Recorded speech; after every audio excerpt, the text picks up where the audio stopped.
नहीं, ये तो घर की मुलाकात ही है, कोई विशेष बात तो है नहीं। ये अध्यक्ष है, मैं CLP हूँ, हम तो एक ही हैं जैन। सर SIR की तीसरा फेज स्टार्ट होने जा रहा है, उसमें बहुत सारी यूटी अपना यूटी भी शामिल होगा, आप कैसे देख रहे हैं इस पूरे प्रोसेस को? देखो, अभी मेरी चर्चा हो रही थी हमारे जनरल सेक्रेटरी ऑर्गेनाइजेशन से और प्रधान जी से। इस पर हम स्टडी करेंगे कि बाकी स्टेट्स में सर ने क्या किया है, और हमें तो यही है कि अगर तो जेन्युइन एक्सरसाइज है तो फिर तो कोई बुरी बात नहीं है, मगर वी आर ऑल्सो कंसर्न, जैसे बाकी स्टेट्स की रिपोर्ट आ रही है, अगर तो बिल्कुल जेन्युइन है तो most welcome. Election commissioner update करता ही रहता है, नए वोटर्स को लाना जो पीछे किसी की डेथ हो चुकी है या सूबा छोड़कर चले गए या वो कॉन्स्टिट्यूंसी छोड़कर कहीं चले गए, तो अगर तो वो जेन्युइन है तो इज मोस्ट वेलकम। मगर अगर कहीं डिस्क्रिपेंसी है, कमी पेशी है, तो उसको तो हम गंभीरता से विचारेंगे जी, सारी बात को जी। पंजाब का भी अब बजट आने ही वाला है, तकरीबन मेरा ख्याल तकरीबन पता चला को कोई 7, 8, 10 मार्च से शुरू करेंगे, और उस बजट में जो प्रॉमिसेस केजरीवाल साहब ने और भगवंत मान जी ने किए थे, उनमें से हम इनके सामने, क्योंकि ये लास्ट बजट होगा, नेक्स्ट बजट नई सरकार जो चुनी जाएगी वो लाएगी, तो हम इनको अब इनके पास कोई बहाना नहीं होगा। बहुत सारी चीजें हैं जो केजरीवाल साहब ने भगवंत मान के बनने से पहले प्रॉमिसेस किए थे, हम पूछेंगे कि वो प्रॉमिसेस जो हैं वो एक्सचेकर में, पंजाब के खजाने में तो पैसा गया नहीं, वो पैसा कहाँ है? अगर आपने झूठ बोला या तो आपके पास चला गया। देखो, हमारी सीधी बात है, इन्होंने कहा था कि जो पंजाब का बजट आज से तकरीबन 4 साल पहले 1,70,000 करोड़ का बजट था। केजरीवाल साहब का कहना था कि इसमें बहुत सारी पिलफरेज होती है, करप्शन होती है, कमीशंस लिए जाते हैं, और केजरीवाल जी के मैं वर्डिंग में बता रहा हूँ, वो कह रहे हैं 40% मुझे इंफॉर्मेशन है कि इसमें लीकेज है। उन्होंने कहा मैं इंडियन रेवेन्यू सर्विसेज का ऑफिसर रहा हूँ, मेरी एक्सपर्टीज ये है कि रेवेन्यू कैसे एक्स्ट्रा कलेक्ट करना है सूबे के लिए। तो उन्होंने कहा कि 40 छोड़ दीजिए, 20% भी अगर मैंने करप्शन कम कर दी या लीकेज बंद कर दी तो 34,000 करोड़ रुपया पर ईयर मैं पंजाब की डेवलपमेंट के लिए वहां से आपको दूंगा, बजट से उसकी कमी पेशी निकालूंगा, और 20,000 करोड़ हर साल जो 3 हमारे दरिया हैं इनकी माइनिंग में से दूंगा। उनका कहना यह था कि कांग्रेस 300 से लेकर 350 करोड़ रुपया अमरिंदर सिंह की गवर्नमेंट देती रही, वो कहते थे पोटेंशियल 20,000 करोड़ का है साल का।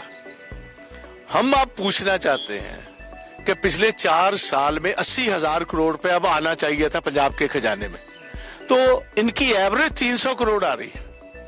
इनका आज 4 साल में 1200 करोड़ रुपया पंजाब के खजाने में आया है, तो 78,800 करोड़ रुपया जो है वो हम केजरीवाल साहब को पूछना चाहते हैं, क्या आपके खजाने में जमा हो गया? पंजाब के खजाने में तो नहीं जमा हुआ, क्या आप पार्टी के खजाने में? हमारा मानना है कि पैसे आ चुके हैं। तो केजरीवाल साहब जब उन्होंने ये बात कही तो उसका मतलब उनके पास स्टडी थी इस बात की, वो पैसा कहाँ है। अगर 34,000 को जो इन्होंने वादा के 4 साल का कर लीजिए, ये तकरीबन 1,32,000 करोड़ रुपया तकरीबन बनता है। वो 1,32,000 पंजाब के खजाने में तो गया नहीं, उसका मतलब है ये केजरीवाल साहब और आपके खजाने में ये पैसे जा चुके हैं। इसका हिसाब लेंगे, हमें हिसाब बताए, इनका था कि 54,000 करोड़ रुपीस ईयरली हम एडिशनल रिसोर्सेज देंगे। और केजरीवाल साहब ने एक और बात कही, तब टोटल जो हमारे पर कर्जा था वो था तकरीबन 2,60,000 करोड़ का। उन्होंने ये पंजाब को वचन दिया था कि इसमें मैं 1 रुपया ऐड नहीं करूंगा, या तो 5 साल में मैं इसको जीरो कर दूंगा, डेट को जितना हमारा हमने उठा रखा है कर्जा, या तो जीरो हो जाएगा। जीरो ना भी हुआ तो मैं कम से कम 50% पर, समझो 1,30,000 पर ले जाऊंगा। मगर आप देखिए 4 साल में आप 2,60 से बढ़कर हो गया ये 4 लाख तकरीबन 20 से 25,000 करोड़ रुपए। ये फिर झूठ है। ये बातें इस बजट में आएंगी।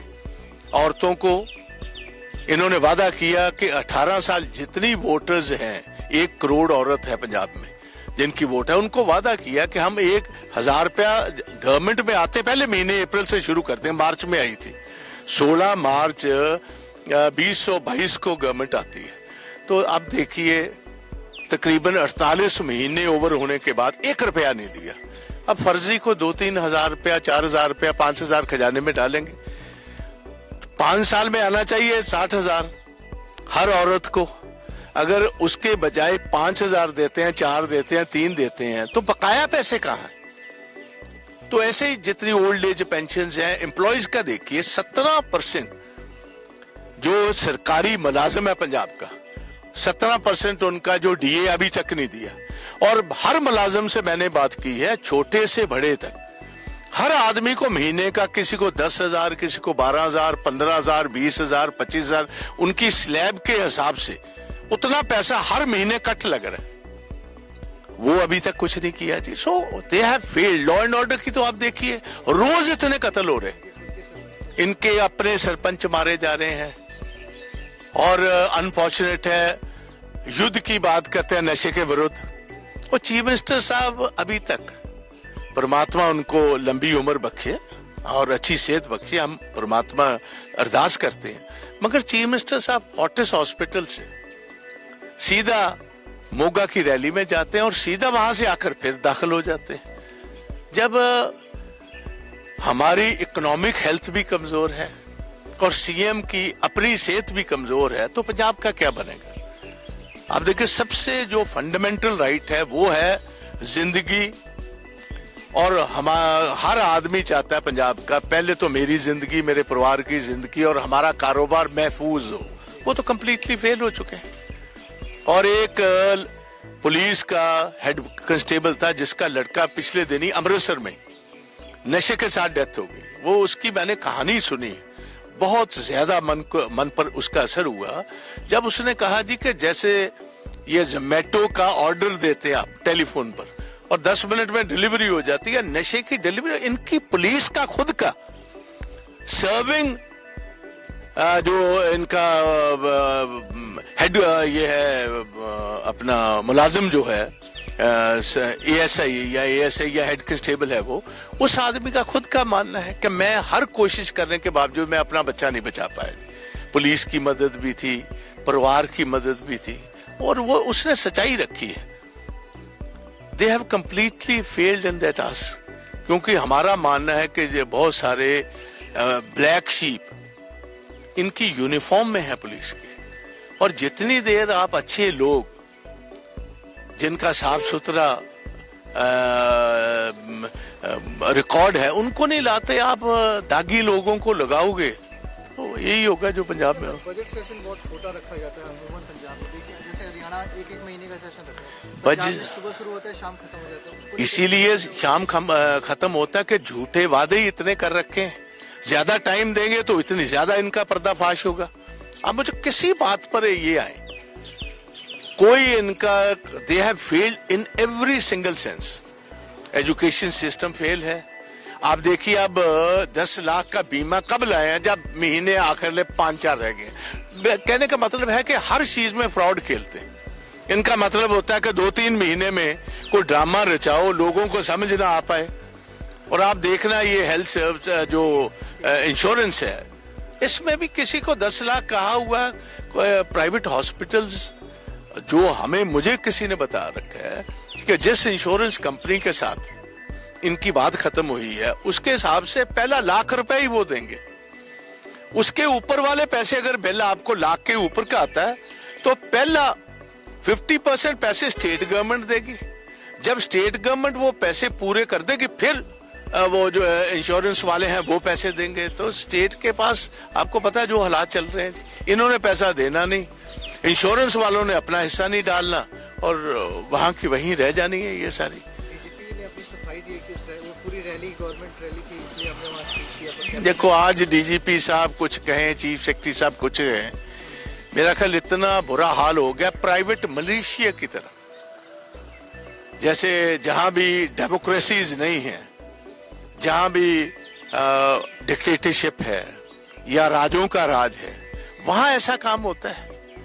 एक सारी रैली में अगर देखें तो झंडे तो आपके हैं, वो कोई स्टेट गवर्नमेंट का तो फंक्शन है नहीं। आप स्टेट का गवर्नमेंट का फंक्शन हो तो वहां ठीक है, चीफ सेक्रेटरी और डीजीपी बैठ सकते। ये तो रैली थी जी, आपकी रैली थी, और नंबर 2 फेज कह रहे हैं हम लेकर आ रहे हैं। और नंबर 2 फेज ऐसा पंजाब में, आप देखो मेरा ओपन चैलेंज, आप किसी शहर किसी कस्बे में चले जाओ, किसी गली में चले जाओ, किसी आदमी को रैंडम दरवाजा खोलकर पूछो कि क्या इधर नशा है, हर घर तक पहुंच। तभी तो लोग बेचारे अपने बच्चों को इमीडिएटली एजुकेशन, जब प्राइमरी एजुकेशन कर लेते हैं तो इमीडिएटली कहते हैं कि इनको भगाओ, कहीं चले जाएं बाहर, पंजाब से निकालो इनको। ये तो हालात हमारे बन चुके हैं। Government must accept that fact. Law and order देखो, तरन मेरा ख्याल हमारी बॉर्डर डिस्ट्रिक्ट जितनी है, यहाँ तो पुलिस का कोई रेट ही नहीं चलती थी। कितना बुरा हाल है। आप चलती शादी में 2 इंसिडेंट हुए जहां पहले भी इनका सरपंच था, पीछे आकर सर के पीछे से गोली 500 आदमी में मारी। अब फिर वो बेचारा नाच रहा था जी, उनके एक कजन ने इंटरवीन करने की कोशिश की, बचाने की कोशिश की, AK-47 की गोलियां मार दी। पहले तो कहते थे इनके पास छोटे पिस्टल्स और रिवॉल्वर्स ही हैं, आज तो AK-47 की गोलियां चली हुई। अकॉर्डिंग टू रिपोर्ट्स जो मैंने अखबार में रिपोर्ट्स पढ़ी हैं, जो इनका रिश्तेदार सरपंच को जब मार दिया गया था, उसको बचाने की या लोगों को पकड़ने की कोशिश कर रहा था उन किलर्स को, तो उन्होंने AK-47 से फायर किया है। इंजर्ड है वो आदमी, हॉस्पिटल में पड़ा हुआ, और कोई जवाब नहीं। और मेरा यह मानना है कि पंजाब को इनसे बचना होगा, इनके बस की बात नहीं। जिस आदमी ने एक दिन कभी सरकार में राज ही नहीं किया, वो राज के काबिल ही नहीं। एक्सपीरियंस के बिना राज कभी कामयाबी से हो नहीं पाता। और ये at the cost of Punjab learn कर रहे हैं। और पंजाब बहुत बड़ी कीमत, मैं समझता हूं, अपने खून के साथ पंजाबी कीमत अदा कर रहे हैं इस बदलाव का। ये बदलाव एक खूनी बदलाव है, खून के साथ लोग ये जो बदलाव लेकर आए हैं, आप देख रहे हैं कि कहां तक हमारा नुकसान कर दिया। नौजवान बच्चे बाहर चले गए, अकेले बुजुर्ग ही रह गए।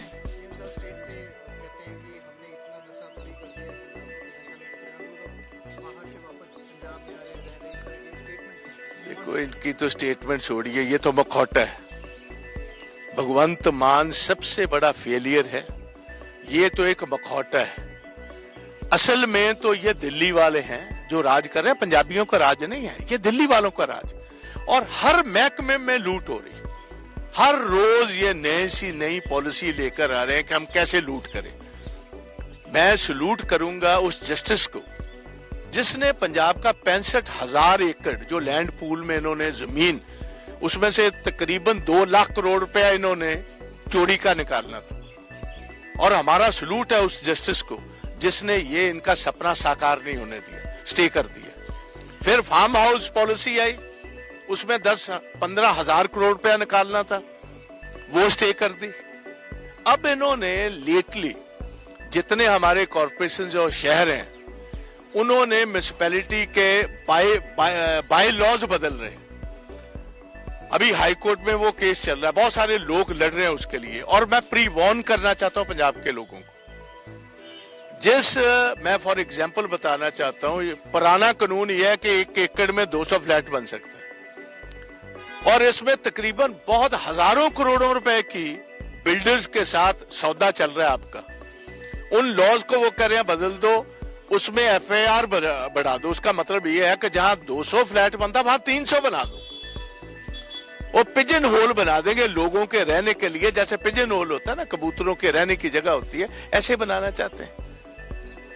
तो ये हर कदम पर ये दिल्ली वाले लूटने लगे हुए हैं। देखिए वैभव कुमार जितनी देर हर फाइल, जहां वैभव कुमार फाइल भेजेगा वहां भगवंत मान साइन करेगा। भगवंत मान तो इसको कैप्टिव चीफ मिनिस्टर कहते हैं, इसे कैप्टिव चीफ मिनिस्टर, आजादाना कोई बात ही नहीं। वैभव कुमार की सिग्नेचर्स होगी और पंजाब की हर पॉलिसी लूटने की वो ये जैन साहब बना रहे हैं, ये सिसोदिया बना रहा है, केजरीवाल बना रहा है, ये वैभव बना रहा है, और प्रेस को शिकंजे में डाल रखा है। जो इंडिपेंडेंट कोई इनके खिलाफ रिपोर्टिंग करता है, अगले दिन इनका चैनल बंद हो जाता है। मालकों के रेड शुरू हो जाते हैं, जिसका कारोबार है उसकी प्रेस को बंद करने की कोशिश करते हैं। ये पहली दफा हुआ है आजादाना हिंदुस्तान में कि एक छपी हुई अखबार को पुलिस छापे मारकर सारी अखबार ही उठा लेती है सुबह से। तो इनसे क्या आप तवक्को कर सकते हो? मैं तो पंजाबियों को ये बात कहूंगा, कम से कम पंजाब को इनसे आजादी दिलवाओ, दिल्ली वालों से। ये सारे के सारे सरकारी घरों में बैठे, ये केजरीवाल 50 नंबर पे इधर बैठा हुआ, उसका क्या रोल है मुझे बताएं। दिल्ली में आप हार आए हो, दिल्ली के लोगों ने आपको रिजेक्ट कर दिया। सिसोदिया हमारे 39 सेक्टर में बैठा हुआ जी, जैन को इधर घर दे रखा है, वैभव कुमार को इधर घर दे रखा है। पंजाब के एक्सचेकर से, पंजाब के खजाने से ये सारी लूट हो रही है जी। सिक्योरिटी, इनकी गाड़ियां, इनके घर, इनकी वस्ता पंजाब के लोग कर रहे हैं। तो इससे बड़ा बखौटा क्या हो सकता है जी? और मेरा ख्याल इससे बेटर कोई चीफ मिनिस्टर इनको मिल ही नहीं सकता जो उनके हिसाब से चले। आप देखिए आज तक मुझे कोई ऐसा काम बताएं कि जो पंजाब में आप किसी, मेरा ओपन चैलेंज है, आप किसी घर में चले जाओ, दरवाजा खटखटाओ, पूछो ड्रग्स का क्या हाल है।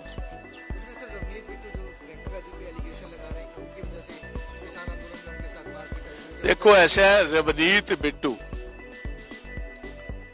की टर्म खत्म होने वाली है राज्यसभा की।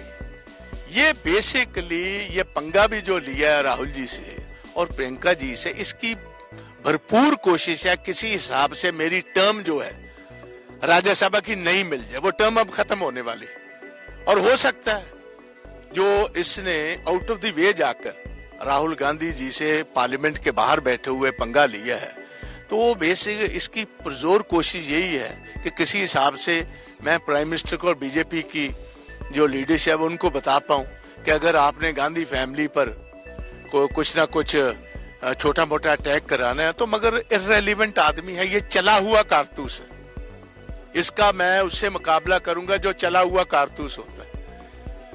और दोनाली के कुछ कारतूस ऐसे होते हैं वो एक दो दफा रीफिल हो जाते हैं, ये वो है जो रीफिल भी नहीं हो सकता। और ये पंजाब को तो मैं रवनीत को पूछना है, तो पहले बताओ भाई, आप तो पंजाब को रिप्रेजेंट ही नहीं करते, आप तो मेंबर ऑफ पार्लियामेंट किसी और स्टेट से हो, राजस्थान या कहीं के हो, आपका पंजाब से क्या लेना देना है? कोई आपकी पकड़ नहीं है, लोकसभा में आप खड़े हुए हो, रिजेक्शन आपकी हुई है। मेरा ओपन चैलेंज है, इसको कहो किसी पेंडू सीट पर पंजाब की आकर खड़ा हो या पंजाब में कहीं आ जाए और जीत कर दिखाए। स्टेटमेंट्स ऐसे आदमियों की और रखे हुए होते हैं सारी पॉलिटिकल पार्टियां, कुछ ऐसे जो समय ये जैसे ये चले हुए कारतूस है ना, सारी पॉलिटिकल जमातें रखती हैं बयान देने के लिए, तो उनमें से एक ये रवनीत सिंह बिट्टू जी हैं। आपके राज्य की खबरें, आपके शहर की खबरें सबसे पहले जानने के लिए देखते रहें अमर उजाला। चैनल को सब्सक्राइब जरूर कर लें और पाएं हर अपडेट।